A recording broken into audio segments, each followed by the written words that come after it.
Hello दोस्तों, कैसे हैं आप सभी। दोस्तों, आज का यह वीडियो आपका मोस्ट इंपॉर्टेंट होने वाला है क्योंकि आज के इस वीडियो में मैं आपको रीट 2025 के लिए एक मोस्ट इंपॉर्टेंट टॉपिक करवाने वाला हूं और वो टॉपिक है राजस्थान की प्रमुख वन संपदा। इससे रिलेटेड कुछ क्वेश्चन आपको इस वीडियो के माध्यम से तैयार हो जाएंगे। तो शुरू करेंगे आज का ये वीडियो। पूरा वीडियो क्लियर कीजिएगा, यहाँ पर हर एक चीज़ आपकी एग्जाम की दृष्टि से मोस्ट इंपॉर्टेंट है।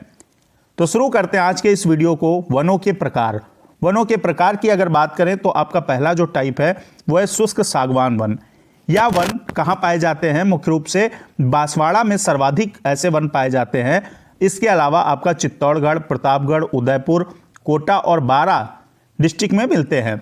यह वन जो होते हैं यानी शुष्क सागवान वन, ये कुल वनों का 7% हैं। जितने भी वन हैं उनका 7% आपके ये वाले वन हैं। इन वनों में कौन कौन से पेड़ आते हैं? आपका बरगद है, आम है, तेंदू है, गूलर, महुआ, साल, खैर आदि के वृक्ष मिलते हैं।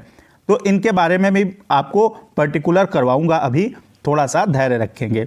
अगला क्या है? शुष्क पतझड़ वन। ये कैसे होते हैं? ये वन जो हैं आपके उदयपुर, भाई उदयपुर, राजसमंद, चित्तौड़गढ़, भीलवाड़ा और सवाई माधोपुर व बूंदी में पाए जाते हैं आपके शुष्क पतझड़ वन।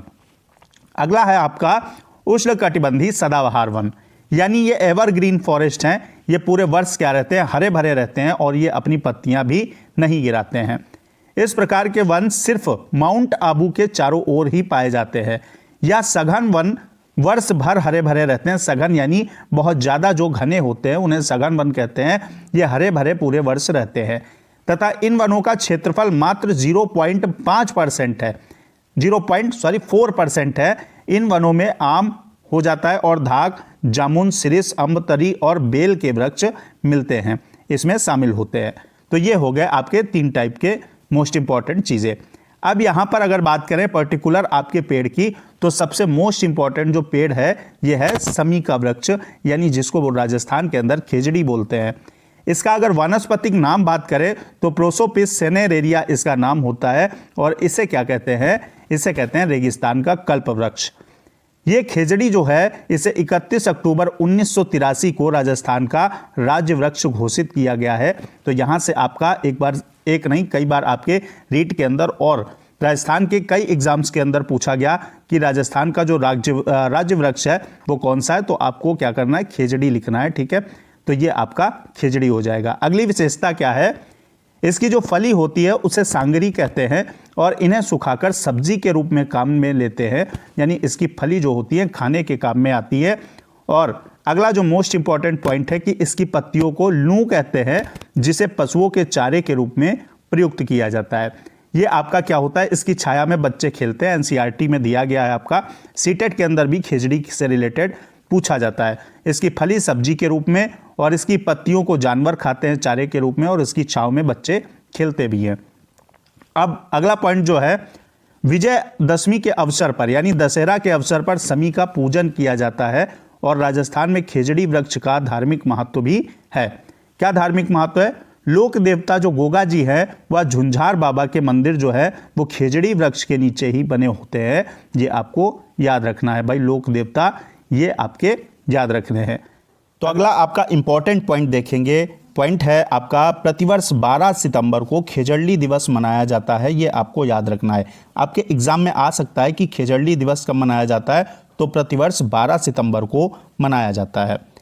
नेक्स्ट पॉइंट है 1730 ईस्वी में जोधपुर के खेजड़ी गांव में खेजड़ी वृक्षों को बचाने हेतु तो अमृता देवी बिश्नोई के नेतृत्व में 363 पुरुष और महिलाएं, इन्होंने क्या किया? अपने प्राणों की आहुति दे दी थी। अमृता देवी बिश्नोई आपका पर्यावरण से संबंधित हैं और इन्होंने राजस्थान के अंदर वृक्षों को बचाने के लिए, मूलतः आपका खेजड़ी गांव जो है खेजड़ी के वृक्षों की रक्षा के लिए खुद का और 363 इनके साथ पुरुष और महिलाओं ने प्राणों की आहुति दे दी थी, अपना बलिदान दे दिया। जैसे आपका चिपको आंदोलन आपका उत्तराखंड के अंदर है और कर्नाटक के अंदर अगर बात करें तो एपिको आंदोलन है, उसी टाइप से ये भी आपका इनका आंदोलन था।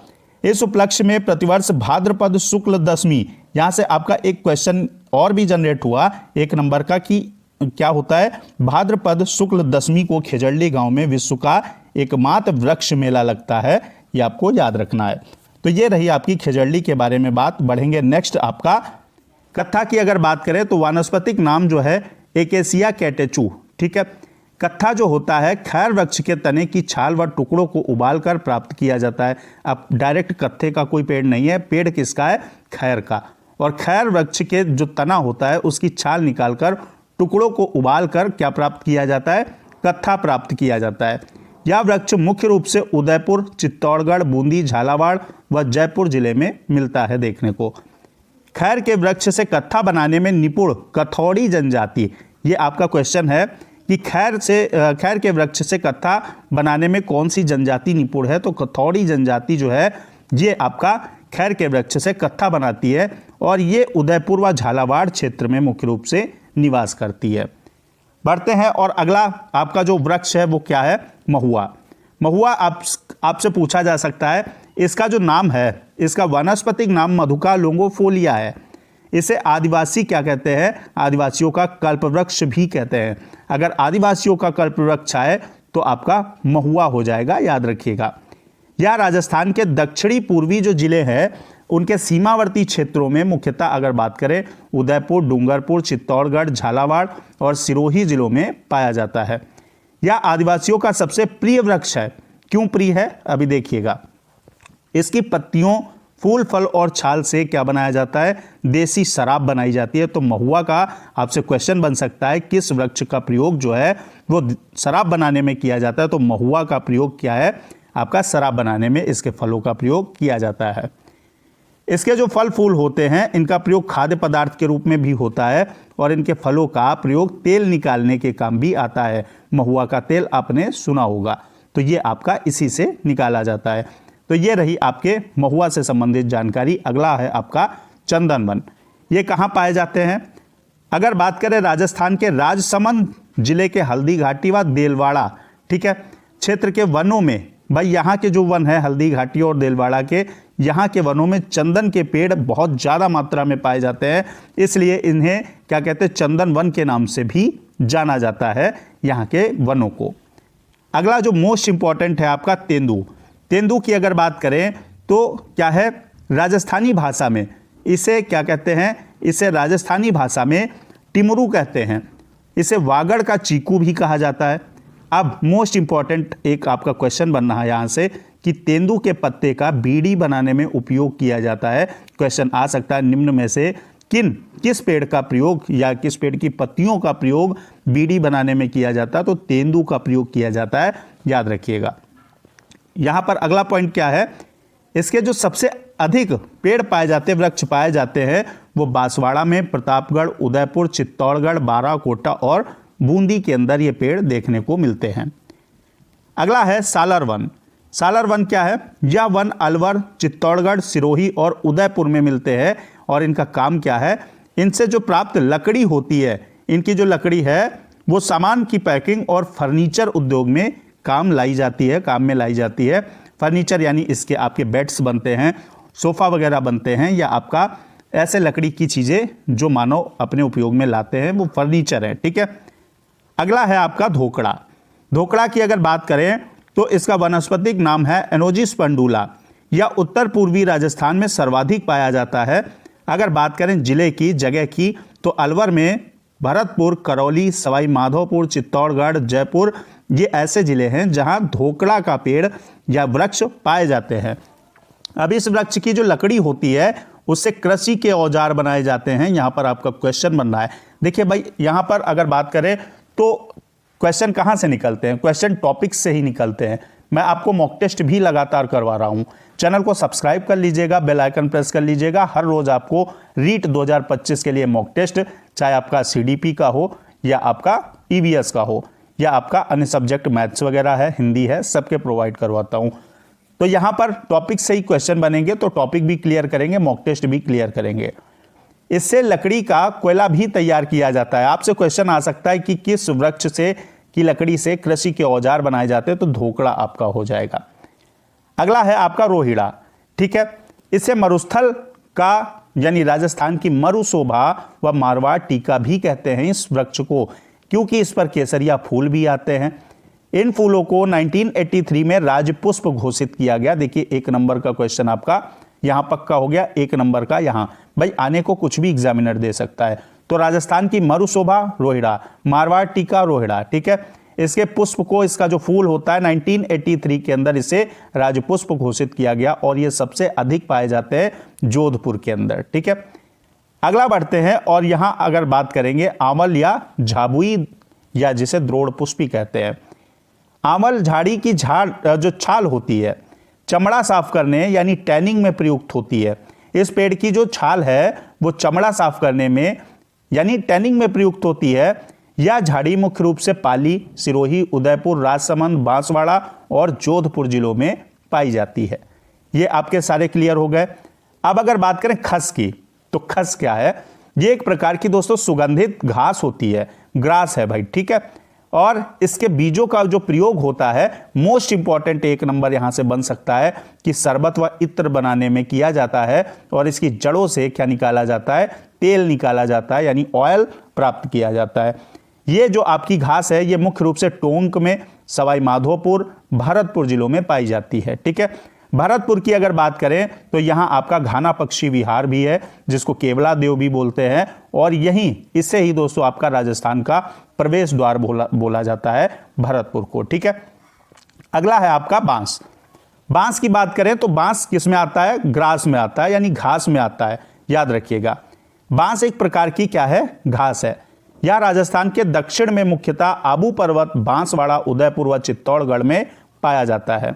इसे आदिवासियों का यानी आदिवासी लोग क्या कहते हैं? हरा सोना कहते हैं। आदिवासियों का हरा सोना भी किसको कहा जाता है? बांस को कहा जाता है। याद रखिएगा, यहां से एक क्वेश्चन आपका तैयार हो गया। अगला बढ़ते हैं और अगला है आपका राजस्थान की प्रमुख घास। कौन कौन सी है? पहली घास है सेवड़। सेवड़ की अगर बात करें तो इसका एक अन्य नाम लीलोड़ भी है, ठीक है। और यह पश्चिमी राजस्थान के शुष्क क्षेत्रों में, शुष्क का मतलब है जहां पर क्या है? पानी की कमी है, इसमें पाया जाता है। विशेषकर जहां पर रेतीली मिट्टी है वहां यह घास आसानी से पनपती है। अगला पॉइंट है, यह राजस्थान के जैसलमेर, बाड़मेर, बीकानेर, जोधपुर और चूरू जिले में पाई जाती है। इस घास की विशेषता यह है कि इसे घास का राजा या फिर आपका किंग ऑफ डेजर्ट भी कहते हैं। तो आपको याद रखना है दोस्तों, कौन सी आपकी इस घास को जो है किंग ऑफ डेजर्ट भी कहा जाता है, ठीक है। यह घास जो होती है यह गायों के लिए सबसे उपयुक्त व पौष्टिक घास है। इसके अलावा इससे यानी इसे, ठीक है, इसे भैंस व ऊंट भी बहुत पसंद करते हैं, यह भी आपको याद रखना है। अगला है अंजन घास। इसके बारे में देखेंगे। यह घास शुष्क व अर्ध शुष्क, भाई जहां पर एरिड है, जहां सेमी एरिड एरिया है, वहां पर क्षेत्र में पाई जाने वाली रेगिस्तान की प्रमुख घास है।